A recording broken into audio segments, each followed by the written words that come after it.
doing work in the fish room. You guys want to hang out?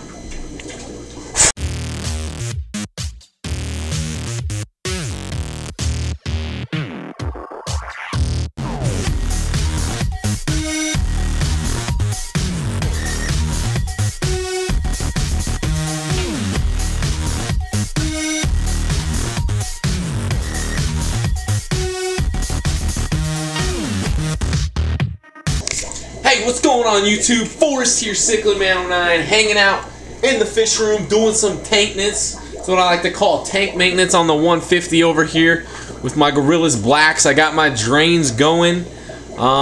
This one right here is just basically, it's only a drain. Got my ball valve open and that's draining down, and then I got my gravel vac working right here.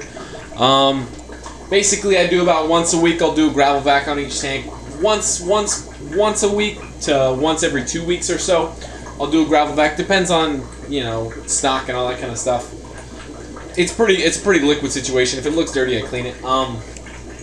So gravel vac time for this tank. We're gonna change out the filter pad in the trickle tower over there, and was doing stuff, and I was like, heck, you guys come along with me for a lot of stuff, so why not just hang out?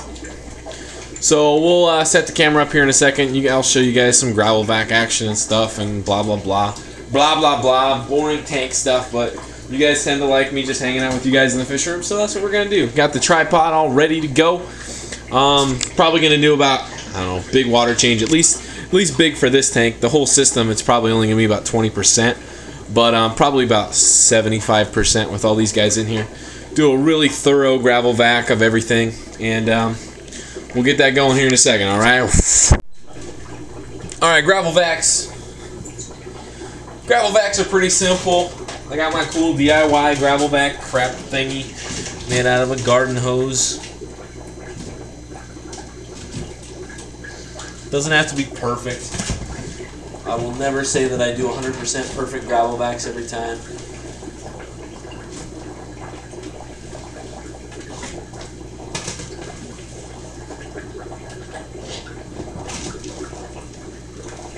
The spots that are going to collect the most gravel, or the most crap, the most gunk, are going to be your spots like down there under these rocks.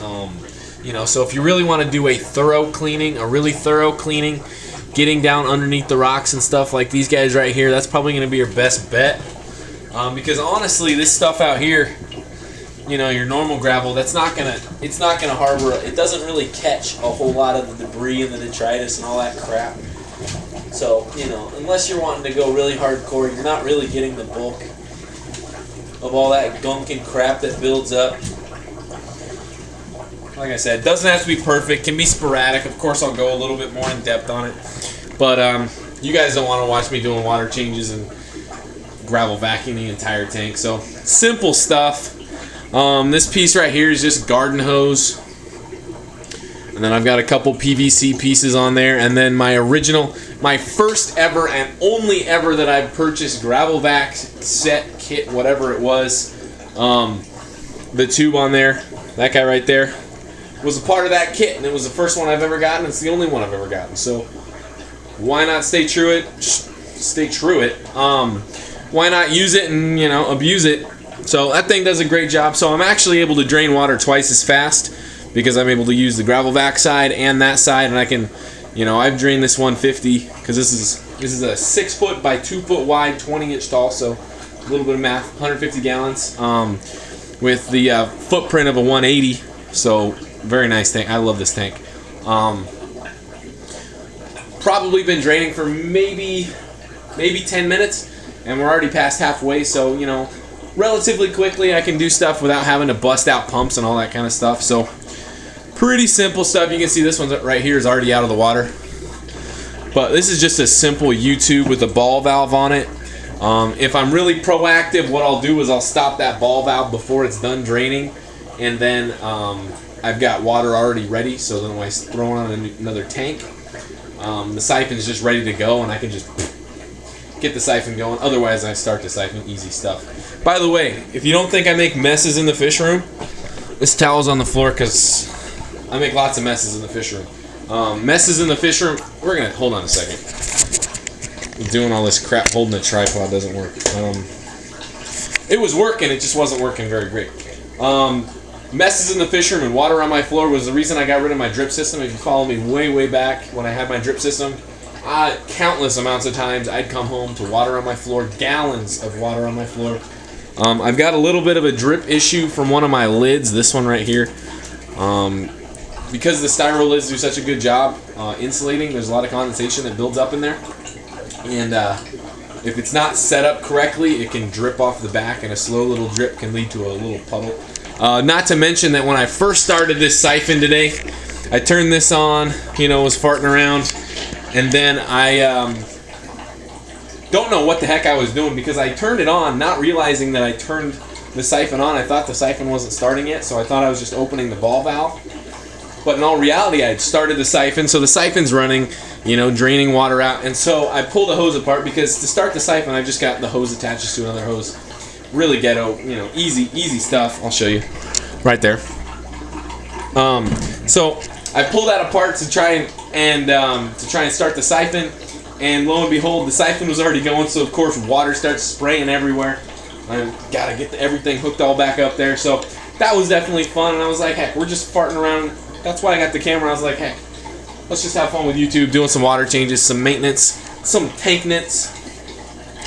Like I said, let's actually, hold on a second. See you in a second. Alright, so what I was going to do before everything, you know, I decided to cut you guys off, is I said I'm going to change out these filter pads. So let's pull these out real quick. I already got water on my floor anyway, so I might as well just go with it. Roll with it. If you guys don't know, I use this double bonded stuff, pinky roll, got it off eBay. Really good stuff. Has been probably running in my tank. I don't know if you guys can even see me. It's probably been running on my tank for a month and a half now. And you know, a lot of the cheaper stuff, including, you know, the DIY stuff that you'll get at your craft stores, Walmart, wherever, which is fantastic stuff, and polyfill, you know, is just the same. Doesn't really have the durability, and this this stuff, I think it was about, this is a 10-foot roll, 10 foot by, I don't know, maybe another foot, 10 foot by a foot. Pretty durable stuff, and it's when it says double bonded, that means it's got a, I'll show you guys, it's got a coarse, that's what I'm trying to say, coarse, and then a fine stuck together, so you're doing kind of double. I just put a bunch of layers in there, and it tends to do a pretty good job. So I actually, I'll grab the camera here again. On my trickle tower, I actually run, I've got this one where it's got 2 trays up here that are the smaller trays. So I actually run 2 sets of mechanical filtration. That would be your fine particulate and all that crap. So I actually run 2 trays of that stuff. So my first tray, you can see, I'll show you. Let me know if you like this video. I'm having fun with this, by the way. By the way, this thing's draining pretty quick. Garden hose does a pretty decent job. Garden hose is an absolutely fantastic, great do-it-yourself you know, item that you can use in the fish room for changing out water. So if you got an old garden hose that's still functional, of course, if it's got a bunch of holes in it and crap, it's useless. But if you got an old garden hose sitting around and you want to find use to it, turn it into a water changer. So that's what it looks like, because we got the holes drilled in the bottom of the thing. You know, I technically could still use this. I think this is layer number 1. I could still use it, but I have a bunch, and I might as well just change it out while I've got time, and while you guys are here, because why not have fun while we do it? Alright, so like I said, we'll cut some of that, throw some new stuff in there. I gotta cut this siphon off right here. Easy as that. My siphon hose is nice and long, so if I want to restart it, all I got to do is stick it back in there. Of course, I left it out a little bit too long. But, yeah, having fun, doing some water changes. Going to change that out. We'll be right back, alright? Alright, next step in the, no! Almost lost it. Next step in the process is I need to cut some of this stuff. You know what? We're going to sit down. I need to cut some of this stuff to throw back in my thing. Tip of advice for you, just buy your own fish room scissors. I did it and I love it because I can actually keep track of my own stuff. Other things in the house that aren't mine technically tend to get lost. So we're just going to cut a couple pieces. I like to do 2 pieces. I do 2 layers in each tray. It's about I don't know what the dimensions are, but it's about 1 foot across, I think. Just like that. So like I said,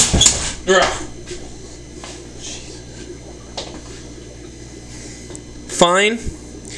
You can see it right there. Coarse. So if you've got a bunch of coarse crap flowing through your water, whatever, most of us don't. Pick up the camera here. I'm not even gonna edit this crap out. I'm having fun. So open this guy up. Look at a little gnome over there. St. Louis Cardinals. Originally, I'm from St. Louis. Cardinals fan, big time Cardinals fan. Was a little upset when Albert decided to leave, but you know, somebody wants to go chase $250 million. Who's to blame him, right? So that part is taken care of. Like I said, that stuff lasted me easily a month and a half. Next step is to fill up the fish tank, and I got something pretty cool to show you guys here in a second in regards to filling up the tank, because there's nothing else that I really need to do in there. I could scrub it. I've got a mag float that I use. That's right down there. Yeah, other than gravel vacuuming, there's really nothing else that I do. I tend to let my tanks just go. You know, I'm not going to scrub all the rocks and all that kind of stuff. Algae's natural. In the wild, there's algae. Why the heck shouldn't there be algae in my tanks? You know, and like I said, I'll do some stuff afterwards. But like I said, I got something cool to show you in terms of filling up the tank, so let's get to that, all right? All right, before I go show you the cool thing to fill this thing up, I was just gonna go get that thing, and I wanted to kind of explain, you know, the whole setup here. We got a 225, and then a 150, and then I've got them both hooked up to one sump. However, like I'm cleaning out the 150 right now, what I can still do, because everything is, it's basically independent, is I can still run. Let's see if this is the right one.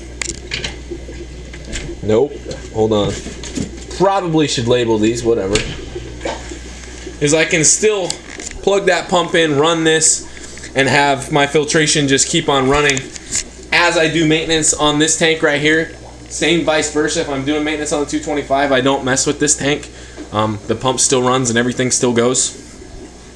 So yeah, I run just cheapo, basic, like 500 gallon per hour crappy pumps.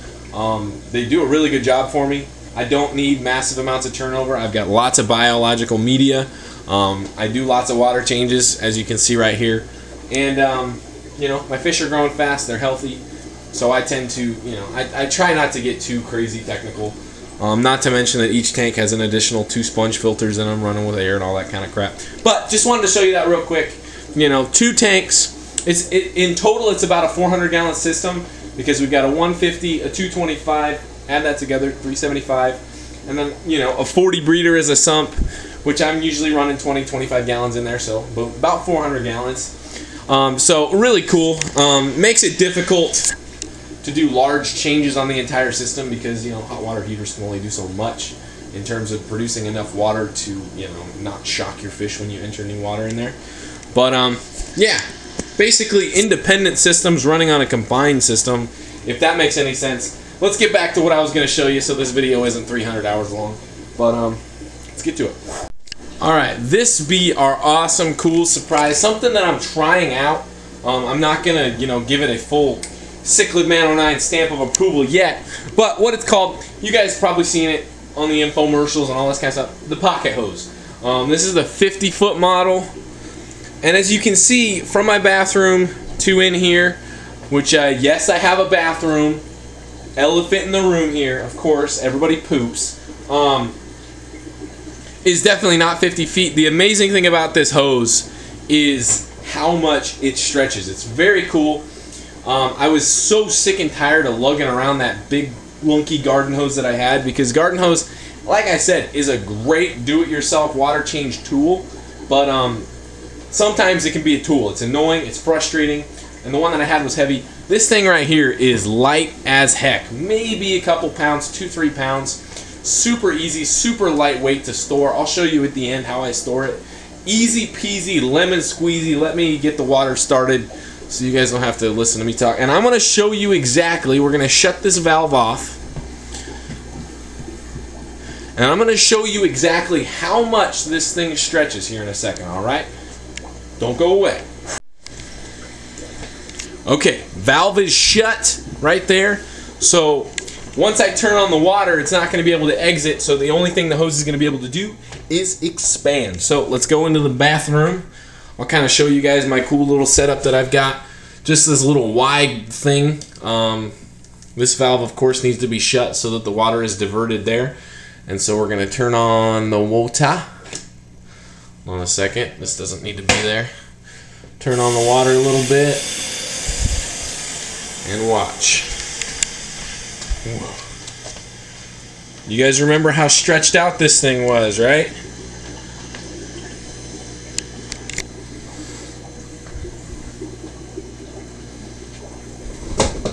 Remember how stretched out it was?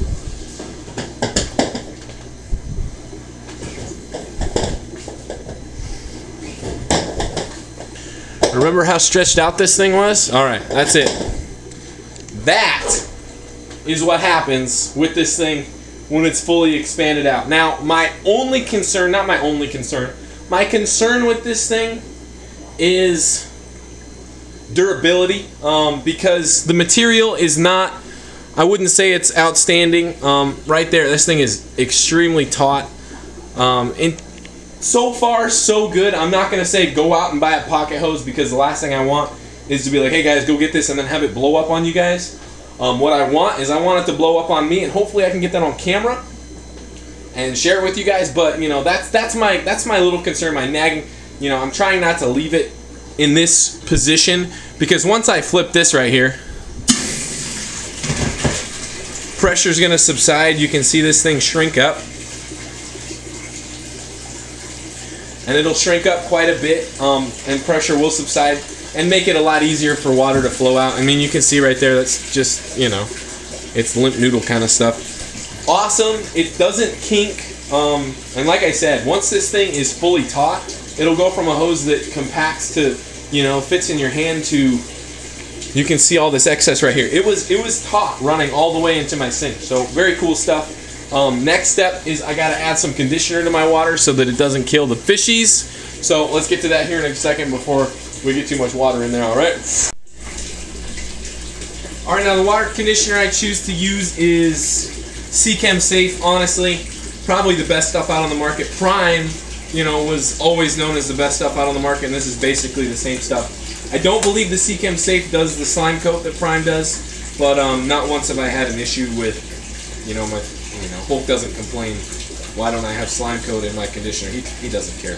So, basic rule of thumb is I think about a 1/4 teaspoon to about 100 gallons. So, I'm not going to say this is probably smart. I've been doing this a while, so I know my dosages. And that's basically all I do for my conditioner. You know, there's a million different ways people decide to do their conditioner. Do they pre-mix it in a bucket before they throw it into the tank? Do they do it? Do they add it to the stream slowly as the water enters?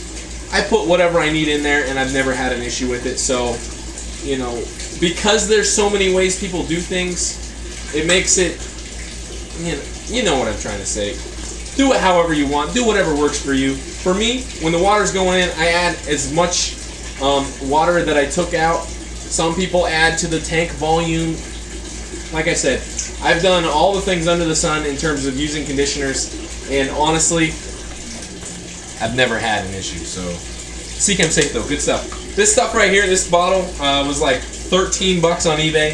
If you want something, you know, say you've got a smaller operation, this thing right here will treat about 50,000 gallons of water. That's what it says on here. I doubt it treats actually that much with human error and whatnot. Maybe the technical is 50,000, but you know, if it's like 40,000 or 30,000, I'm a happy guy. One of these will probably last me about a year, and I do about 600 gallons water changes, maybe a little less than that, maybe 500 gallons a week changed. So, water's going in, I add my conditioner, done. Easy as that. One pretty big thing when you're doing large water changes is make sure your temperature is consistent, and make sure you consistently check your temperature. I know my hot water heater is not as fantastic as some, and does tend to have a limit to it. And you know, doing this tank by itself, doing about 80% on this tank, gets it to its limit. 20 minutes later, it's good to go again. But make sure that you check the temperature of the water coming in. Make sure, one, it's not too hot, one, it's not too cold, because say this tank's 150 gallons, say I had the tank temped at 80 degrees, and I throw a bunch of 65 degree water in there, 70% change, and that drops my temperature in my tank 10 degrees, just like that. One, that's going to shock your fish, stress them out. It may not kill them depending on how hardy your fish are, you know, how strong they are, but it's not recommended. So make sure that the water in the tank before you do the water change and entering the tank is as consistent as possible. Some people do like to do small temperature fluctuations to spike spawning, to simulate rainfall. I've never consistently done that enough to say, hey, it works 100% of the time. But you know, small changes are beneficial in terms. Big changes can be devastating and can really inflict some harm on your fish. So check it when you start, check it in the middle, stay consistent. You know, I've got my infrared thermometer over here. This little thing that I stole off of Amazon for like, I don't know, $8. Incoming water temperature 76 degrees, tank temperature 75.5. You know, I've got it down to basically a science with my tank, so I know what I know what I'm doing with my tanks. But you know, make sure that temperature is consistent, because like I said, it can really shock your fish. Make sure that you add the conditioner. No matter how you do it, when you do it, just make sure it gets in the water. I prefer, probably best not to add it after the water's all in there, just because, you know, all those chemicals in there could have shocked your fish already. So, you know, like I said, as soon as I start the water, the conditioner goes in. That way I'm done with it, don't have to deal with it.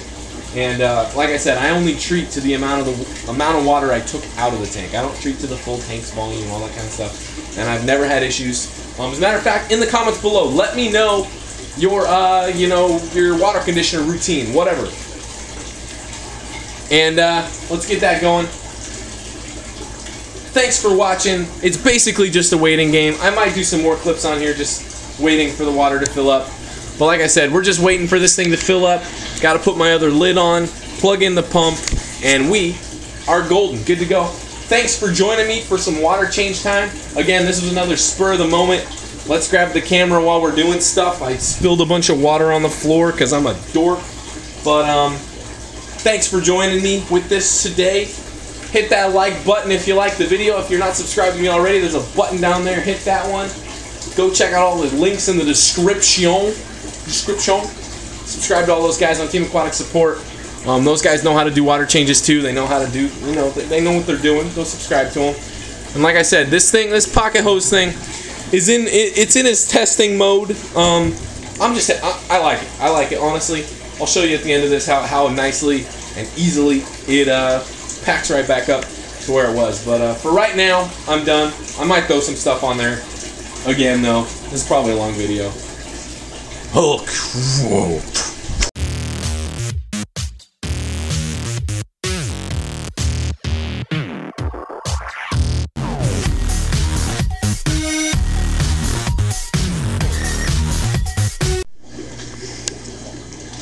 Last steps in the water change process. Thanks for joining me through this. I know I ended this before, but we kept going.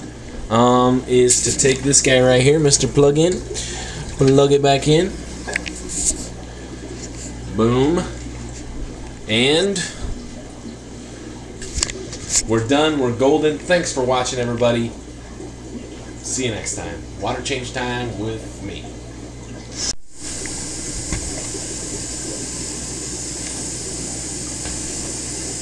Watch how psycho this fish is while I wait for this water to fill up.